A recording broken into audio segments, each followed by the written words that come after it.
विश्व गुरु हैं, तो ये कौन सी लोकप्रियता है कि ईवीएम से चुनाव कराएंगे तो लोकप्रियता कायम रहेगी, बैलेट से चुनाव कराएंगे तो लोकप्रियता खत्म हो जाएगी। तो बैलेट से चुनाव करा लो, उसमें भी पता चल जाएगा कितने लोकप्रिय है प्रधानमंत्री जी, कितनी लोकप्रिय है भारतीय जनता पार्टी। करीब करीब 3 करोड़ वोट हमारे प्रदेश में काटे जाएंगे। अब आप बहस कराइए, सर उनको खड़ा कीजिए, सर उनको खड़ा कीजिए, बहस कराइए। बोले कोई चीज जान, हमारी मीटिंग हुई सर, हमारी पार्टी के प्रतिनिधि गए, वहां कहा गया 18% वोट काटे जाएंगे। क्या इस सदन की चिंता नहीं होनी चाहिए? उत्तर प्रदेश में आप 3 करोड़ वोट काटेंगे, 3 करोड़ वोट काटेंगे। क्या तुगलकी फरमान जारी करके एसआईआर कराया जा सकता है? आप तो कहते हैं मुसलमान देश की आबादी बढ़ा रहे हैं, आप तो 6-6 महीने में 18-18 साल के बच्चे बढ़ा ले रहे हैं, 33-33 वोट बढ़ा ले रहे हैं। ईवीएम का इस्तेमाल देश के अंदर शुरू हुआ, प्लीज, और जब ईवीएम का इस्तेमाल शुरू हुआ अपनी जगह तो देश में तमाम बहस शुरू हुई, और ईवीएम के ऊपर सबसे पहला किसी ने सवाल उठाया तो उस व्यक्ति का नाम है जीवीएल नरसिम्हा।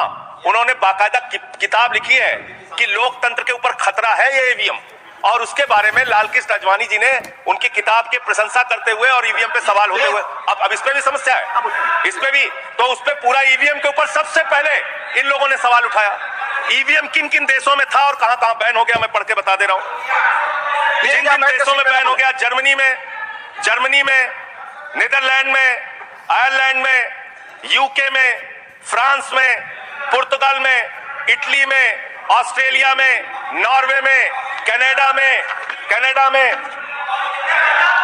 बेल्जियम में, साउथ कोरिया में, इन तमाम देशों में ईवीएम था, ईवीएम बंद हो गया, ईवीएम बंद हो गया। लेकिन मुझे एक मन में शंका होती है जो आपके माध्यम से उधर बैठे हुए लोगों से पूछना चाहता हूं। प्रधानमंत्री जी का आप बहुत गुणगान करते हैं, आप कहते हैं प्रधानमंत्री जी बहुत लोकप्रिय हैं, प्रधानमंत्री जी की लोकप्रियता चमक रही है, वो महामानव है, विश्व गुरु है। तो ये कौन सी लोकप्रियता है प्रधानमंत्री जी की कि भाई प्रधानमंत्री जी की कौन सी लोकप्रियता है कि ईवीएम से चुनाव कराएंगे तो लोकप्रियता कायम रहेगी, बैलेट से चुनाव कराएंगे तो लोकप्रियता खत्म हो जाएगी। अरे भैया, दोनों में अगर लोकप्रियता कायम है तो बैलेट से चुनाव करा लो, उसमें भी पता चल जाएगा कितने लोकप्रिय है प्रधानमंत्री जी, कितनी लोकप्रिय है भारतीय जनता पार्टी, कितने लोकप्रिय है आप लोग, ये आपको पता चल जाएगा। 11 साल से इस देश में ट्रंप की सरकार तो है नहीं, न बराक ओबामा की सरकार है, न बाइडेन की सरकार है, यहां पर प्रधानमंत्री नरेंद्र मोदी जी हैं और गृह मंत्री अमित शाह जी हैं। आपने 11 साल में कितने घुसपैठिए हिंदुस्तान से भगाए, इसके बारे में आंकड़ा दीजिए सदन को आप जानकारी दीजिए। आप बिहार जाते हैं, वहां घुसपैठिया चिल्लाते हैं, झारखंड जाते हैं, वहां घुसपैठिया चिल्लाते हैं, दिल्ली आते हैं, वहां घुसपैठिया चिल्लाते हैं, हरियाणा जाते हैं, वहां घुसपैठिया चिल्लाते हैं, महाराष्ट्र जाते हैं, वहां घुसपैठिया चिल्लाते हैं, आसाम जाते हैं, वहां घुसपैठिया चिल्लाते हैं, घुसपैठिया पकड़ नहीं पाते। यह कौन सा घुसपैठिया है? जहां पर चुनाव होगा वहां आपको घुसपैठिया मिल जाते हैं, आप पूरा चुनाव उसके ऊपर करते हैं। कितने घुसपैठिया बिहार में मिले, इसको बताइए देश को, इस सदन में बताइए। मैं आपको बताना चाहता हूं मान्यवर, मात्र 315 वहां पर विदेशी नागरिक मिले, जिसमें 78 मुसलमान थे, बाकी नेपाल के हिंदू थे। उसको आप इसलिए आंकड़ा नहीं जारी कर रहे हैं, 65 लाख में सिर्फ 315 मिले। आपकी छाती पे तो सांप लौटने लगा, आपको तो मजा आया नहीं।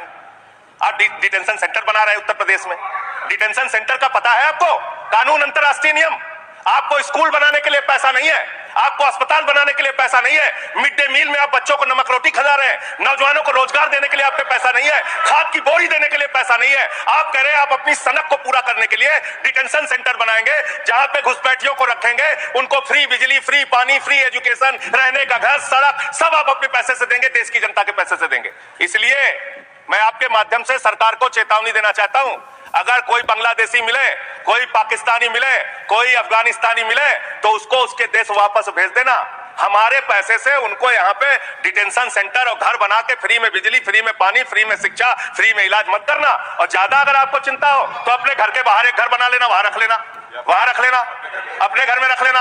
हम लोगों का पैसा मत बर्बाद करो अपनी सनक के चक्कर में, अपने सनक के चक्कर में। दूसरी बात, सनक शब्द असंसदीय शब्द ना बोले। नहीं सर, सनक सर क्या क्या बोलते हैं ये लोग, किसको किसको गाली नहीं देते हैं। संसदीय शब्द ही बोल रहा है, आपको भी बोलना है सर।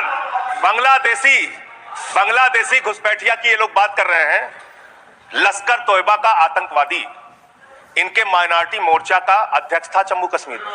लश्कर तोयबा का सब्जेक्ट तालिब हुसैन, सब्जेक्ट है ये, इसका सब्जेक्ट है सर। लश्कर तोयबा के आतंकवादियों को अपनी पार्टी में आप रखते हो, लश्कर तैयबा के आतंकवादियों को अपनी पार्टी में रखते हो, लश्कर तैयबा के आतंकवादियों को अपनी पार्टी में रखते हो, आतंकवादियों को अपनी पार्टी में रखते हो आप।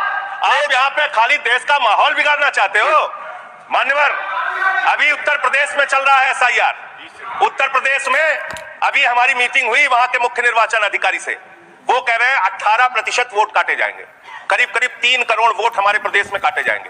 और कैसे काटे जा रहे हैं? प्लीज संजय जी आप इधर बोलिए चेयर की तरफ। क्या करना चाहते हैं आप आपस में बहस कराइए, सर उनको खड़ा कीजिए, सर उनको खड़ा कीजिए, बहस कराइए। आप बोले कोई चीज जानते, हमारी मीटिंग हुई सर, हमारी पार्टी के प्रतिनिधि गए, वहां कहा गया 18% वोट काटे जाएंगे। क्या इस सदन की चिंता नहीं होनी चाहिए? उत्तर प्रदेश में आप 3 करोड़ वोट काटेंगे, 3 करोड़ वोट काटेंगे। आपने रामपुर के अंदर एक 80 साल की बूढ़ी महिला, सर मैं मिलने गया, आपको दर्द बताना चाहता हूं, 80 साल की बूढ़ी महिला, बैठ जाइए, बैठ जाइए, बैठ जाइए। आप लोग और आप इसे पर ही बोले वही रिकॉर्ड पे लश्कर तैयबा के आतंकवादियों को अपनी पार्टी में रखते हो, कमेंट नहीं कर सकते। लश्कर तैयबा के आतंकवादियों को रखते हो अपनी पार्टी में। सर रामपुर में एक बूढ़ी महिला 80 साल की, उसका नाम है नूर जहां। सदन को उसकी चिंता सुननी चाहिए। उसने अपने 2 बेटे जो कुवैत में रहते हैं उनका फॉर्म भर दिया। उस 80 साल की बूढ़ी महिला नूर जहां के ऊपर मुकदमा हो गया सर, जबकि चुनाव आयोग का नियम कहता है कि अगर कोई आपका हिंदुस्तानी बच्चा विदेश में रहता है उसका भी मतदाता हिंदुस्तान में वो बन सकता है। मां ने फॉर्म भरा, अरे सर हमारी पार्टी में से, अरे हमारी पार्टी में से 1 आध मिनट ले लीजिए। ऑलरेडी मैंने 1 मिनट अधिक दिया सर, मैं दल का नेता हूं, मेरे पास सर मैं पार्टी का नेता हूं, मेरे पास टाइम है। ऑलरेडी 1 मिनट टाइम है सर। आपने लिखकर पहले नहीं दिलवाया। तो हम टाइम हमारे में से काट लीजिएगा, हमारे में से टाइम काट लीजिएगा। आप जल्दी बोलिए। 1 मिनट मुझे और आप 1 मिनट में कंक्लूड। सर मैं अंत में यही कहना चाहता हूं, आपके इस जोर दबाव के चक्कर में हिंदुस्तान के 35 BLO जब तक अपनी जान गंवा चुके हैं।